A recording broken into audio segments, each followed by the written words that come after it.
მოგზაურობის სურვილს დასასრული არ უჩანს. ის აზრი, რომ შეგიძლია ავსტრალიაში საკმაოდ სწრაფად ჩახვიდე, უზომოდ მომხიბლავია. ჩვენი მისია ის არის, რომ ყველას გავუადგილოთ მსოფლიოში მოგზაურობის შესაძლებლობა. მართლაც, თუ მსოფლიო არ ეღირება იმათ, რომ მოიარო, ეს არ იქნება კარგი ამბავი მოგზაურობისთვის.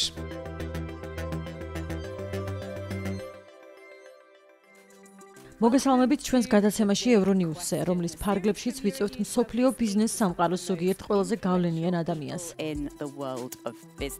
და დღეს ჩვენთან სტუმრად არის Booking.com-ის ხელმძღვანელი გლენ ფოგელი. გლენ, უზომოდ სასიამოვნოა თქვენი სტუმრობა. დიდი მადლობა მობრძანებისთვის. დიდი მადლობა რომ მომიწვიეთ. გლენ, უამრავი სასაუბრო გვაქვს, მაგრამ მოდი პირველ რიგში მითხარით, რას ფიქრობთ, ეგრეთ წოდებული მდგრადი მოგზაურობა რეალისტური კონცეფციაა თუ მხოლოდ წყლის ნახვა? მდგრადობის კონცეფცია უპირველეს ყოვლისა კრიტიკულად მნიშვნელოვანია ჩვენი ინდუსტრიის მომავლისთვის. ჩვენი მისია ის არის, რომ ყველას გავუადგილოთ მსოფლიოს მონახულება. მართლაც, თუ მსოფლიო არ ეღირება იმათ, რომ მოიარო, ეს არ იქნება კარგი ამბავი მოგზაურობისთვის. ამიტომ აუცილებლად უნდა შევასრულოთ ჩვენი წილის სამუშაო და გვჟერა, რომ ჩვენ ვართ ლიდერები გამოსავლის პოვნის კუთხით. მცირე ფაქტის მქონე განთავსების ობიექტები რეგულაციებს, რომლებიც ეკოლოგიურ მხარეს აგვარებენ, ისე უყურებენ, როგორც მათთვის მიუწვდომელს. არ გვაქვს ამის საშუალებაო, ამბობენ. ამიტომ ყველაფერს ვაკეთებთ, რაც შეგვიძლია, რათა დავეხმაროთ მათ გაიგონ, როგორ მოვაგვარონ გარკვეული საკითხები ისე, რომ მეტი სარგებელი მიიღონ და განაბიჯები გაადგენ, რომლებიც სასარგებლო იქნება როგორც პლანეტისთვის, ისე მათთვის. დავეხმარებით კიდეც ამაში, რაც ჩემი აზრით ძალიან მნიშვნელოვანია.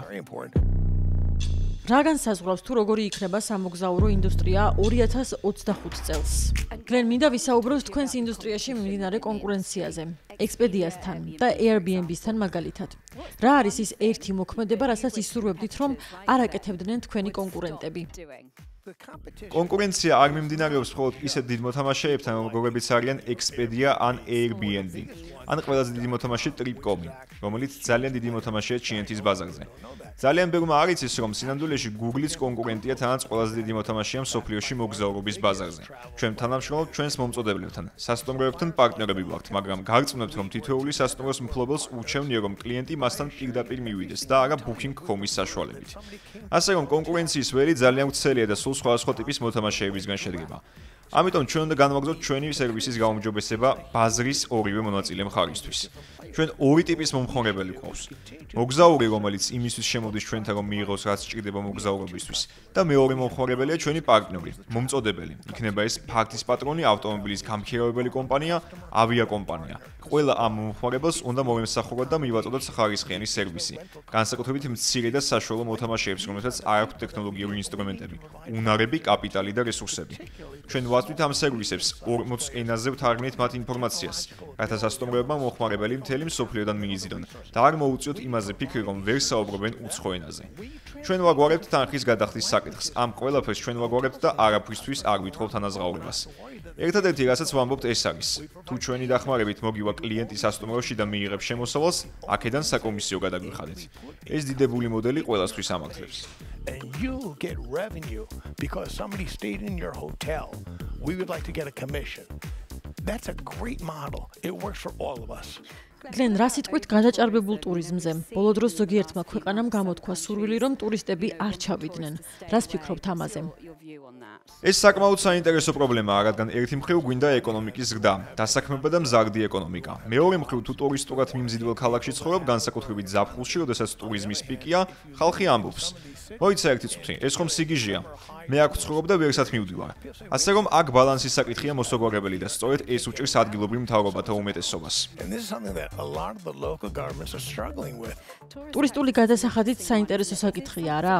რამდენად აისახა ეს უარყოფითად Booking.com-სა და მომხმარებლის არჩევანზე, როდესაც ისინი წასასვლელ ადგილს ეძებენ? არ მგონია, რომ ტურისტული მოსაკრებლები იმდენად მაღალი იყოს, რომ მათ შორის სხვაობა ვინმეს არჩევანზე გავლენას ახდენდეს.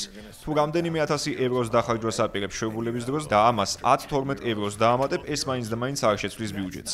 თუმცა ეს მაინც საინტერესო საკითხია. რამდენიმე თვის წინ ვიყავი ევროპიდან შორს, გალაპაგოსის კუნძულებზე და იქ შესვლა $200 ღირს, რომელიც პირდაპირ სამთავრობო ანგარიშზე ჩდება. როგორ გონიათ, ამის გამო ვინმეს გალაპაგოსზე წასვლის სურვილი უხრება? არ ამგონია, რადგან თავად იქ წასვლაც ძალიან ძვირი ჯდება. ამიტომ რომ დავიწყოთ. მაგრამ ამ თანხის წყალობით ახერხებენ იქაურები გალაპაგოსზე იმ აუცილებელი სამუშაოების დაფინანსებას, რაც საჭიროა ამ ადგილას ბუნება ხელუხლებად რომ შეინარჩუნოს. კიდევ ერთი რამ მაინტერესებს გლენ.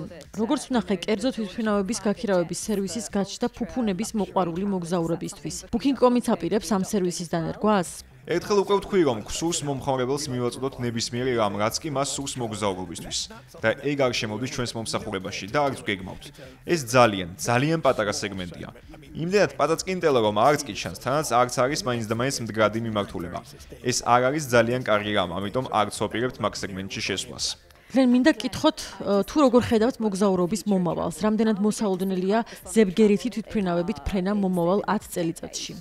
მომავალ 10 წელიწადში მე ეჭვება, მაგრამ საინტერესო თემაა. ძალიან დიდი ხნის წინ მე საკმაოდ დიდი ვარ იმისთვის, რომ მახსოვდეს, იყო ზებგერითი ტრანსპორტი და შეგეძლო ლონდონიდან ან პარიზიდან ნიუ-იორკში ან ვაშინგტონში მგზავრობა კონკორდის ზებგერითი თვითმფრინავით. ახლა სიჩქარე გაცილებით დაბალია ვიდრე მაშინ, მაგრამ რაც შეეხება მომავალს, უკვე არის ახალი ზებგერითი ტრანსპორტი, რომლებზეც ცდები მიმდინარეობს. თუმცა რაც მართლა საინტერესოა მომავლის თვალსაზრისით, ეს ზებგერითი ტრანსპორტი კი არ არის, არამედ ჰიპერბგერითი. აი ამ შემთხვევაში ნამდვილად კოსმოსის ზღვარზე გადიხარდა, მაგალითად ლონდონიდან ავსტრალიამდე მანძილს ახლანდელ დროსთან შედარებით თვალის დახამხამებაში გაივლის. მაგრამ იქცევა თუ არა ეს რეალობად? ვინ იცის? ამ საკითხთან დაკავშირებით ნაწილობრივ პრობლემა მისი ეკოლოგიური მხარეცაა. ამაზე პასუხი არ ვიცი. უბრალოდ ვიცი, რომ ავსტრალიაში ძალიან სწრაფად ჩასვლის იდეა ძალიან მაგარია. I don't know the answers to that. I do know though the idea of being able to get to Australia real fast is pretty darn exciting. რამდენად იქნება ასეთი ფრენა მოგზაურობის ყველაზე მიმზიდველი ტრენდი, რომელზეც Booking.com-ი ჩამოვა ფსონს? ან კიდევ რამე სხვა ხომ არ გაქვთ გეგმაში? ჩვენ ამაზე არ ჩამოვდივართ ფსონს. რა თქმა უნდა, აგვდებთ ინვესტიციას ჰიპერბგერით მოგზაურობაში. ამაში არავითარი ინვესტიცია არ ჩაგვიდია. თუ ვინმე უკვე ყიდის მის ბილეთებს, ჩვენ ნამდვილად დავამატებთ ამ მიმართულებას ჩვენს მომსახურებაში. თუ ვინმე სურს მისი ყიდვა, აუცილებლად გამოჩნდება ვიღაც, ვინც გაყიდის ამ მომსახურებას. მაგრამ ამჟამად ყველაზე მეტად ის מחარებს, როდესაც ვხედავ რა ბედნიერია ხალხი კოვიდის შემდეგ, რომ ისევ შეუძლია იმ ყველაფრის გაკეთება, რაც ასე ძალიან უნდოდა და არ იცოდა, რომ ასე ძალიან მოინატრებოდა ეს ყველაფერი, სანამ არ აუკრძალეს. ახლა ნამდვილად ველოდები უკეთეს წლებსა და კვარტლებს. ამაში ეჭვი არ მეპარება. მომავალშიც იქნება ეკონომიკის რეცესია და შესაძლოა ხალხი უფრო ხელმომჭრინე გახდეს და აღარ მოინდომოს შორს მოგზაურობა. ან იმდენივე ხარჯვა, რასაც ახლა ხარჯავს, მაგრამ ეს სურვილი მოგზაურობისა არასდროს გახდება. და ეს მხოლოდ შვებულების გატარებას არ ეხება. ეს ეხება ახლად დაბადებული შვილიშვილის სანახავად წასვლასაც, ან ქორწილში წასვლას. ეს ცხოვრების ნებისმიერ ასპექტს მოიცავს, როცა ასე შორს ხარ ახლობლებისგან. სწორედ ეს არის ამ ბიზნესისა და ინდუსტრიის მშვენიერება. ეს ინდუსტრია სამყაროს აუმჯობესებს და მე მიხარია, რომ მისი ნაწილი ვარ. დიდი მადლობა გლენამ საუბრისთვის და მე აღტაცებული ვარ ჰიპერბგერითი მოგზაურობის იდეით და ნამდვილად მაქვს იმედი, რომ ეს ჩვენ სიცოცხლეში იქცევა რეალობად. მეც ამის იმედი მაქვს, ეს ძალიან კარგი იქნება. დიდი მადლობა გლენ, რომ მობრძანდით ჩვენს გადაცემაში. თქვენთან საუბარი ნამდვილად სასიამოვნო იყო.